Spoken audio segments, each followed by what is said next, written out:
Hello students. आज के video में हम समझेंगे रस का अर्थ एवं स्वरूप। देखो बच्चों, सिंपल सा जो परिभाषा है या अर्थ है रस का, वो क्या है?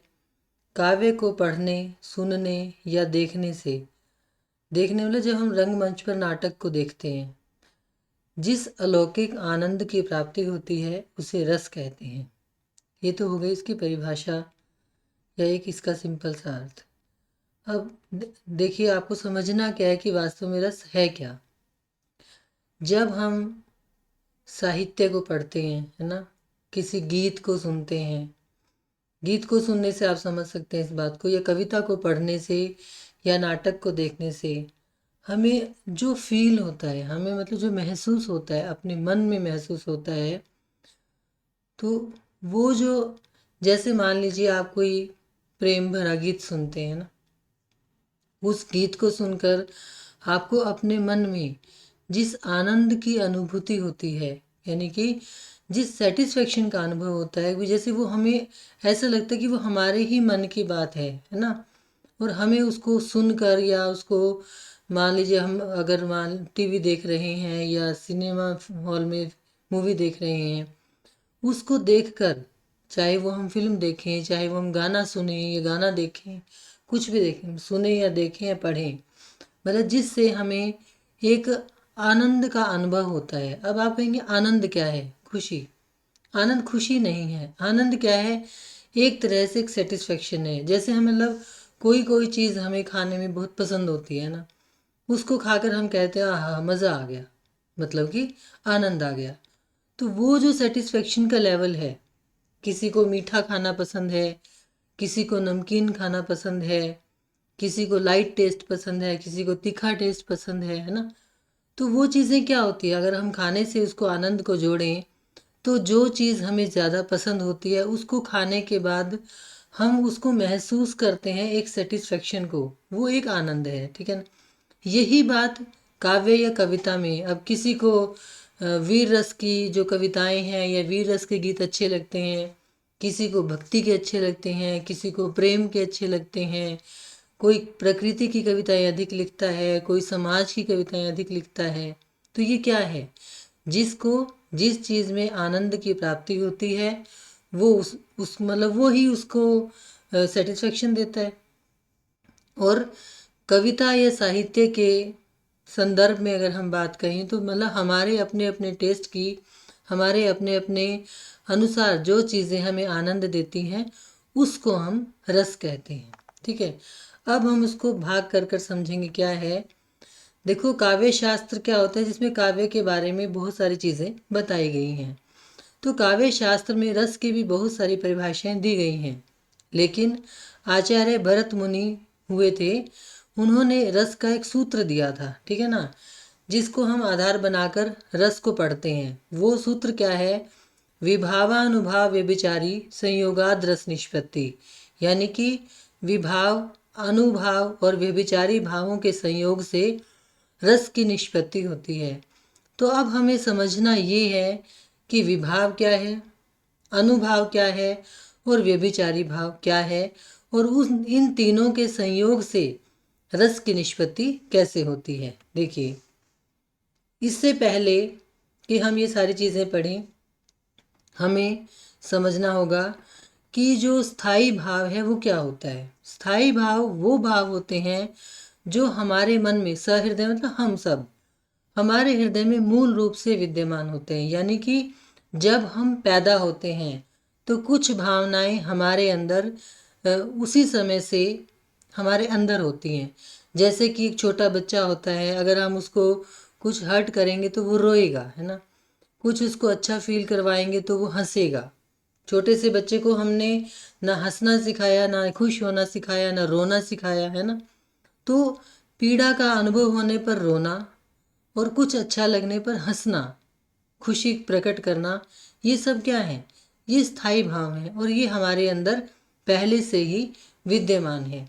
किसी भी बुरी जो गंध है, यानी जो दुर्गंध है, उसको महसूस करके बुरा अनुभव करना या किसी खुशबू को महसूस करके अच्छा अनुभव करना, ये सब हमें अपने आप आता है।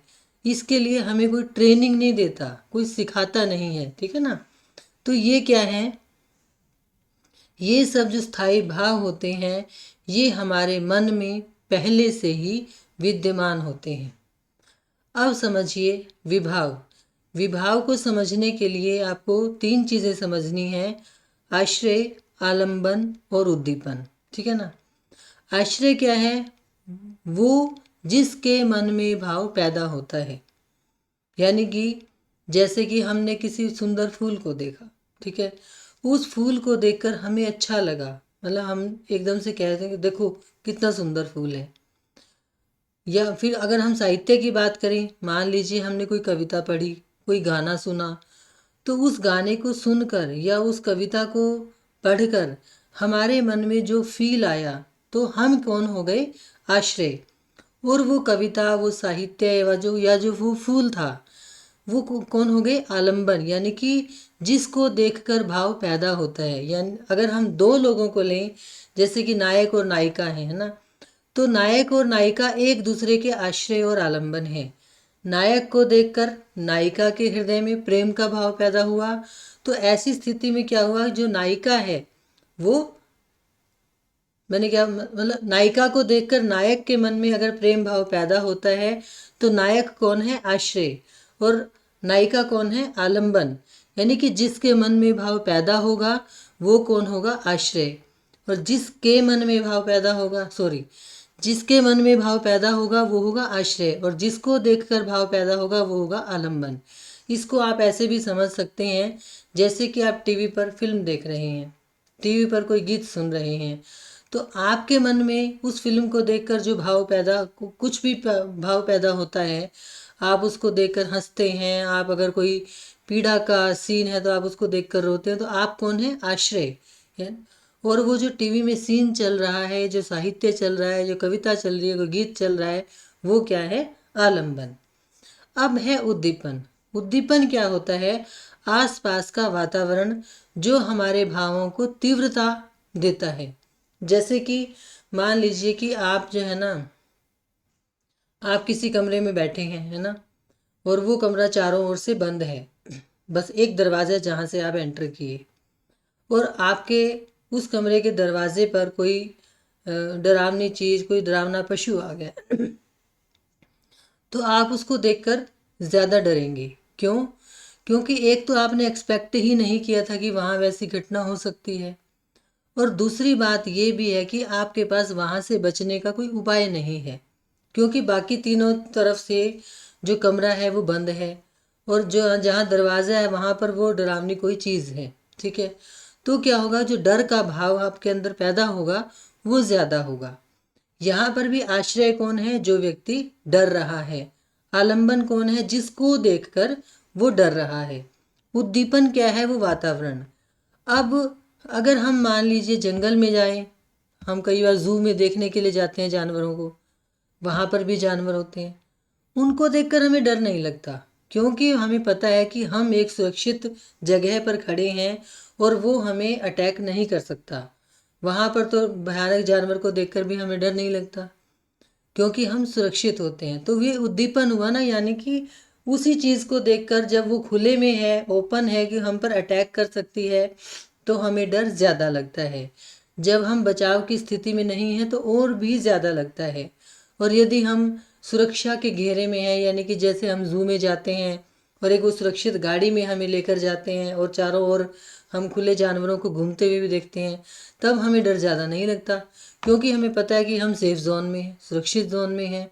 तो उद्दीपन क्या है कि जिस प्रकार का आसपास का वातावरण होता है उसके अनुसार हमारे जो भावों की तीव्रता होती है वो कम या ज़्यादा होती रहती है, ठीक है ना।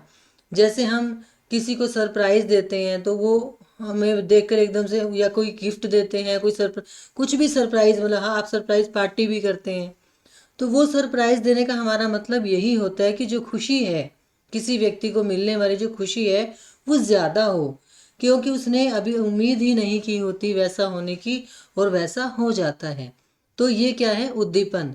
यानी कि जब हमारी भावनाओं को वो तीव्रता मिलती है आसपास के वातावरण की वजह से।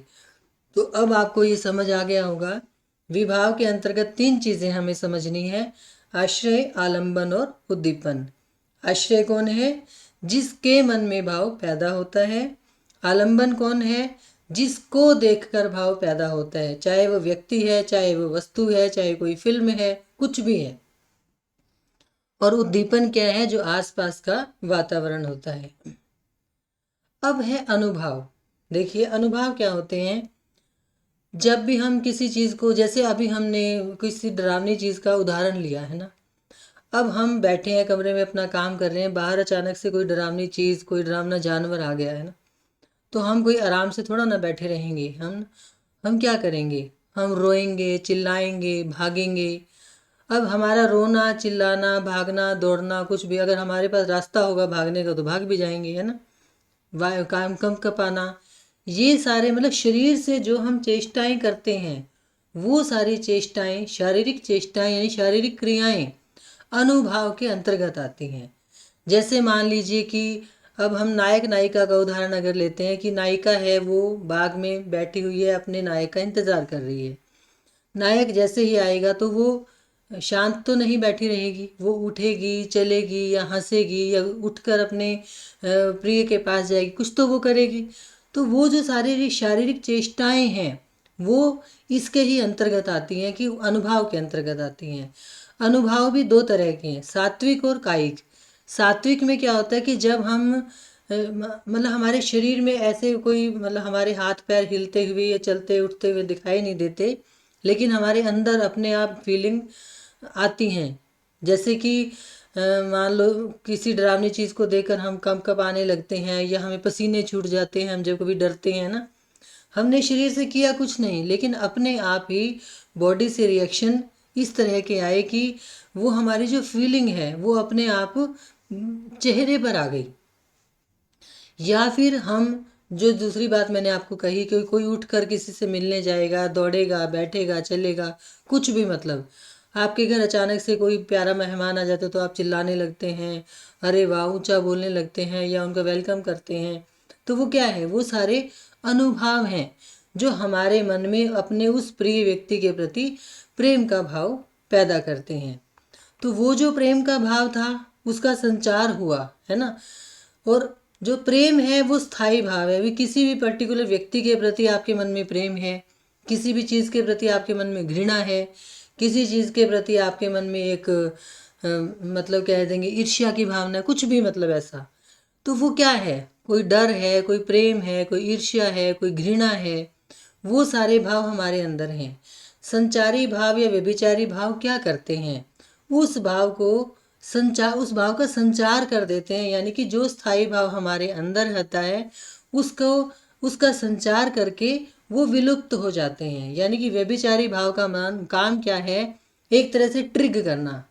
भाई अब मान लीजिए कोई, फिर से वही डर वाला उदाहरण अगर हम लेते हैं कि कोई अगर हमारे दरवाजे पर डरावना जानवर आ गया, तो कोई हमें बताएगा नहीं कि देखो देखो डरावना जानवर आ गया, डरो डरो, ऐसा नहीं कहेगा कोई।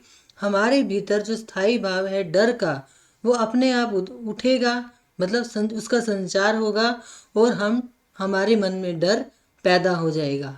कोई हमारा प्यारा मेहमान आ गया तो कोई हमें किसी को बताने की ज़रूरत नहीं होगी, हम अनुभव करेंगे, चलेंगे, चिल्लाएंगे, उसको वेलकम करेंगे, कुछ भी, मतलब अपनी खुशी प्रकट करेंगे, और फिर हमारे मन में उस व्यक्ति के प्रति जो भी प्रेम का भाव है वो संचारित होगा। और जो स्थायी भाव, यानी कि जो प्रेम रूपी स्थायी भाव, प्रेम नाम का स्थायी भाव हमारे मन में विद्यमान है, वो संचरित हो जाएगा। तो इस प्रकार से आपने रस को समझना है। और जो भी रस आपसे पूछा जाता है, मान लीजिए कि श्रृंगार रस है, तो श्रृंगार रस का जो उदाहरण आप देते हैं, वहाँ पर आपने खोल कर उसको बताना होता है कि वहाँ पर विभाव कौन कौन है, यानी कि आश्रय कौन है, आलंबन कौन है, उद्दीपन कौन है, और उसमें अनुभाव क्या है, और व्यभिचारी भाव क्या है, और किस प्रकार से श्रृंगार रस की उत्पत्ति हुई है। सभी रसों में आपको इसी तरीके से चीज़ों को निकाल कर बताना है। धन्यवाद।